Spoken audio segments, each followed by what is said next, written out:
My name is Lauren, and I work as a nurse. My husband, Eric, is currently a full-time stay-at-home husband. Not long ago, Eric was working as a company employee, but he decided to quit his job because he didn't get along with his new boss. When Eric told me about his decision, I was quite angry that he quit without consulting me first. However, I tried to stay positive, thinking it might be better that he made the decision to leave before the job made him depressed.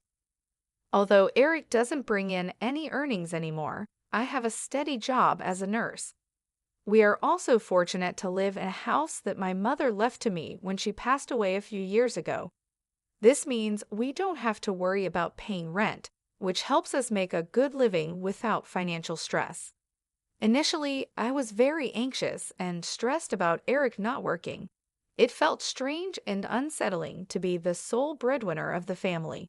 However, over time, I noticed that Eric was doing an excellent job with the housework. He took care of all the chores, cooked meals, and made sure everything was in order. Gradually, I got used to this new arrangement and even started to enjoy our life together more.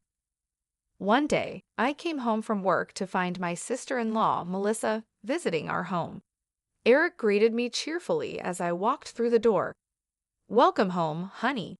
Hope you had a great day at work." "Oh, I think I forgot to tell you Melissa was coming over. I'm sorry I forgot to mention it." To be honest, I was a bit upset with Eric. He spoke as if he wasn't sorry about it at all.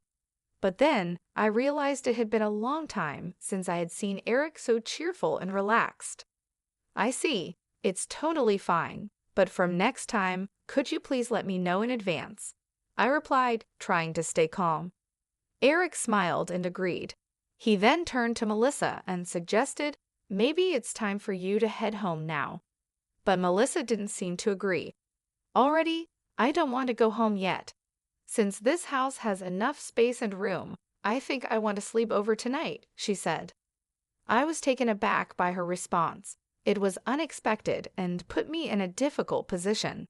I didn't want to be rude, but at the same time, I was hoping for a quiet evening after a long day at work.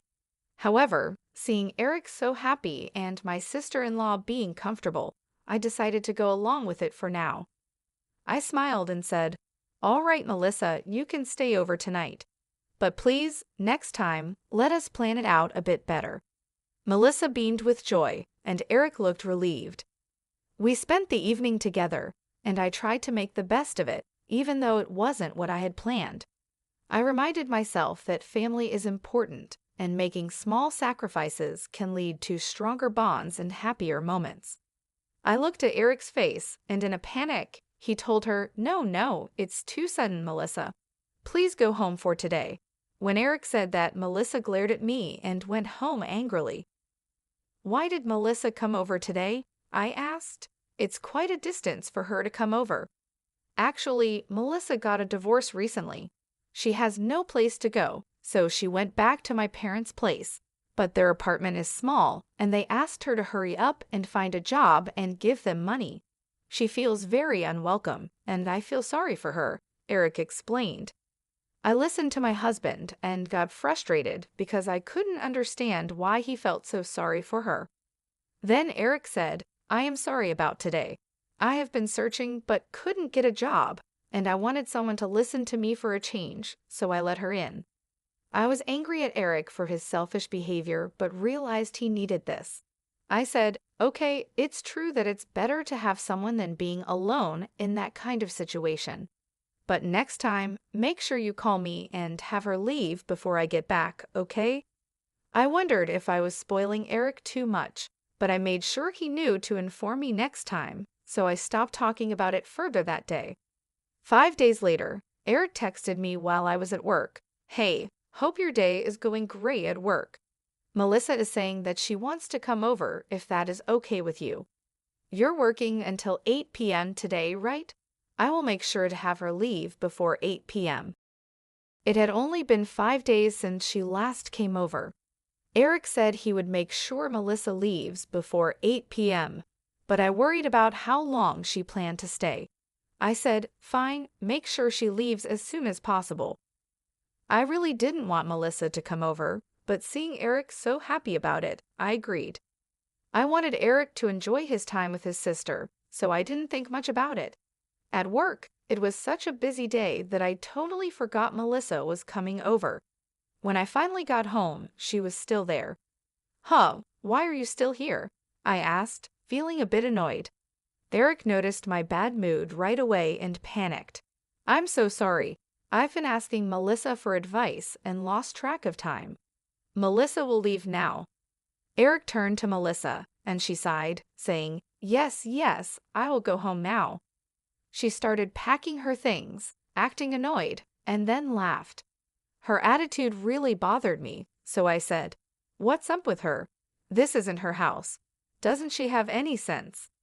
Eric defended her. "You're saying too much. She came all the way here just to help me." I thought they could have met somewhere else, but I was too tired to argue. "You're right. Sorry I said too much. I'm just too tired today. I need to rest."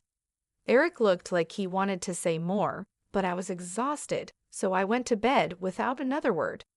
The next day, I had a day off and was relaxing at home. Eric came up to me and said, "About yesterday, I'm sorry. I was wrong. I wanted you and Melissa to get along, but it wasn't a good time."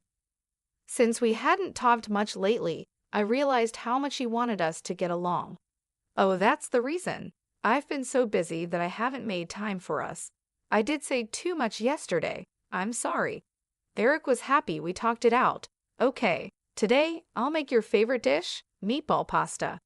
He started cooking, and then his phone rang. "Who's calling?" I asked. "Oh, it's Melissa. I wonder why," he said. I had a bad feeling about it, but told him, maybe it's urgent. Eric checked with me and then picked up the phone. I couldn't hear what Melissa was saying, but the call ended quickly. "How is Melissa?" I asked. "She said she has something to tell me, so she's coming over now," Eric replied. I was irritated because I didn't want to see her on my day off, but since she was already on her way, I couldn't say anything about it. Eric tried to lighten the mood by continuing with dinner. As he cooked, I sat on the couch, feeling a mix of frustration and exhaustion.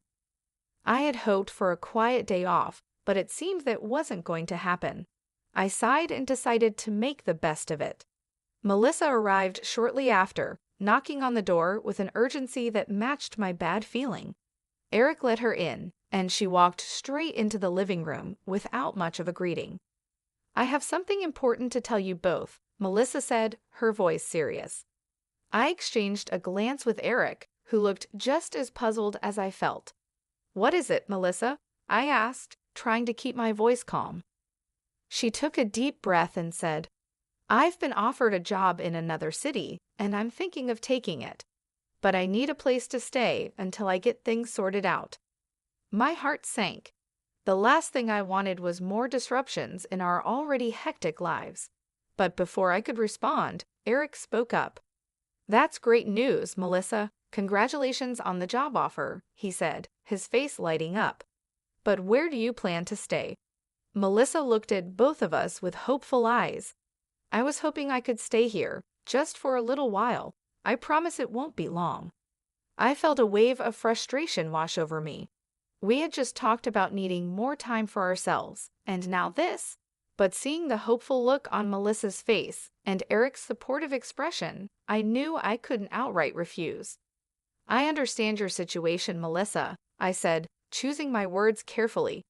"But we need to set some ground rules if you're going to stay here. It can't be like last time. We need to know in advance when you'll be here, and you need to respect our space."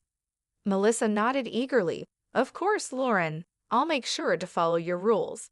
Thank you so much for understanding." Eric looked relieved, and I sighed, hoping we could manage this new arrangement without too much trouble. "All right, let's get through dinner first," I said. "Then we can talk more about the details." We sat down for the meal Eric had prepared, and the conversation was mostly light, though I couldn't shake the underlying tension. After dinner, we discussed Melissa's stay in more detail, setting clear boundaries and expectations. As I lay in bed that night, I couldn't help but feel a mix of worry and hope. I wanted to support Eric and Melissa, but I also needed to protect our space and sanity. It was going to be a delicate balance, and I hoped we could manage it without too much strain on our relationship. The days that followed were a test of patience and understanding. Melissa kept to her promise, respecting our space and giving us advance notice of her plans. Eric and I worked on communicating better, making sure to set aside time for just the two of us. In the end, it wasn't easy, but we managed to find a rhythm that worked for everyone. And though it took time and effort, the experience brought us closer together, teaching us the importance of balance and understanding in our relationships. "I'll make Melissa's pasta too," Eric said happily and started cooking. He didn't notice I was upset, and I couldn't understand why he didn't refuse her from coming over. But I thought this was my chance to tell her myself. After 15 minutes, the doorbell rang. Since our house was far from where Melissa was staying, I didn't expect her. But it was Melissa at the door with a big suitcase. I had a bad feeling about this, but let her in. Eric was still preparing lunch, so I asked Melissa, "What happened?" Melissa looked like she was crying and said, "Actually, I got kicked out from my parents' house. They kicked me out because I wasn't working. They said I have no right to stay there. They are such horrible parents, right?" My bad feelings were coming true as I listened. Then Eric said, "What the heck, that sucks. Family is about helping each other out. They are such horrible parents." I was annoyed by what Eric said, but since it wasn't my business, I kept my mouth shut and listened. Melissa said, "You see, I have nowhere to go, so I want you to let me live here." I didn't want Melissa to stay with us and tried to refuse, but before I could, Eric said, "Well, then there's no other choice but for you to stay with us. Luckily, we have a spare room, so stay with us from today." I glared at Eric and he said, "What's with that facial expression? Melissa needs help." I couldn't take it anymore and said, "What are you saying? Don't make this decision on your own. Eric, you're not working, and Melissa, you're not working either, right? I can't support two people on my salary alone." At that moment, something hit me on the head. I didn't know what happened, but then Melissa said, "Eric, don't throw an egg at her." She was laughing hysterically, and when I touched my hair, I felt eggshells. Eric said, "It's your fault, Jessica. Be nicer to Melissa. If you keep having this horrible attitude with Melissa, we're getting divorced. And if we get divorced, you know you'll have to leave this house, right?" Eric looked at me triumphantly, and Melissa looked at me with satisfaction. Since I kept quiet, they thought I was convinced by them. Melissa asked, "Jessica, are you ready to apologize to us? If so, then just go take a shower, and then we can eat the meatball pasta." I prepared to talk about how the three of us were going to live together. Eric happily finished preparing lunch while Melissa snickered at me and relaxed on the couch watching TV. I had something to say to both of them, but instead, I took Melissa's luggage and threw it off the balcony. They were shocked by my sudden action and yelled, "What are you doing? Are you out of your mind?" Eric panicked and told me to go get the stuff I threw out. I replied, "Why should I? This is my house. I won't allow you to do anything anymore." Eric said, "What are you saying? This is our house, as husband and wife, so it's my house too. I am letting my sister stay here." I scoffed and laughed, and he asked, "What's so funny?" I replied, "Don't you know that I'm the owner of this house? My mother gave it to me, so you have no right to it." Eric and Melissa looked surprised. They said, "For real? Oh no, that's not right. Even if that's the case, since we're still married, it doesn't really matter, you know." They started mumbling, so I said, "This house is mine. If you want to live with your sister so badly, why don't you rent a house and live with her? Besides, why should I support people who don't work at all? Eric, you worked hard until you quit your job, so I didn't say anything about it. But recently, you haven't been doing any housework either. Honestly, I'd rather live alone." When I told Eric what I had been thinking, he said, "Oh really? So that's what you've been thinking about, huh? Well, I don't want a wife who doesn't take care of my family and can't even thank me for taking care of the house. As he said that, he took out divorce papers. I wondered how he had them prepared so quickly. My sister-in-law looked at me with a huge grin on her face, and I understood that she was the one who came up with this idea. I've already written my part, so all you have to do is fill in your part, Eric said. I'll give you some time to think alone. Since you don't have any other choice, just contact me when you want to apologize, all right? After they said that, both Eric and Melissa left. I quickly took a shower, completed the divorce papers, and went to submit them. I think my husband showed me the divorce papers to scare and threaten me, even though it was Melissa's idea. I've already written my part, so all you have to do is fill in your part, Eric said. I'll give you some time to think alone. Since you don't have any other choice, just contact me when you want to apologize, all right? After they said that, both Eric and Melissa left. I quickly took a shower, completed the divorce papers, and went to submit them. I think my husband showed me the divorce papers to scare and threaten me. Even though it was Melissa's idea, Eric went through with it. I don't want a husband who would do such a thing to his own wife. A few days later, Eric called and asked, "Are you ready to apologize?" I was really angry. "What are you calling about all of a sudden? Why should I contact you? You're just a stranger to me now." Eric sounded confused. "What do you mean, a stranger? Is there something wrong with your brain?" He didn't seem to understand the situation, so I decided to tell him clearly. "I submitted the divorce papers, and it's finalized. So you and I are strangers now. Oh, and I sold my house already, so even if you try to come back, there's no point. I also quit my job and am starting fresh somewhere else. I sent all your belongings to your parents, and they should be arriving soon. I'm worried if they'll all fit in their small place." Eric seemed clueless about what was happening and sounded like he was arguing with someone on his end. "Anyway, you're the one who suggested the divorce in the first place, right? I have nothing more to say to you. Since I want nothing to do with you, I'm blocking your number. Goodbye." My ex-husband yelled something, but it wasn't my concern. I hung up and blocked his number. A few months later, I happened to visit the area where I used to live. On my way home, I stopped by a supermarket. There, I saw someone who looked like my ex-husband, Eric, working.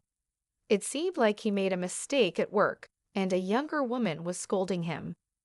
"Oh, how many times do I have to tell you to understand? Don't make me repeat myself," she said while other workers chuckled at the scene. I felt a bit bad for him seeing the situation. He was getting scolded by a much younger woman, and other workers were laughing at him. But there's nothing I can do about it because he's just a stranger to me now. As I watched him, I thought about how things might have been different. If Eric had thought more about how to handle his sister, maybe this wouldn't have happened. Melissa caused so many problems between us, and Eric just went along with it without considering how I felt.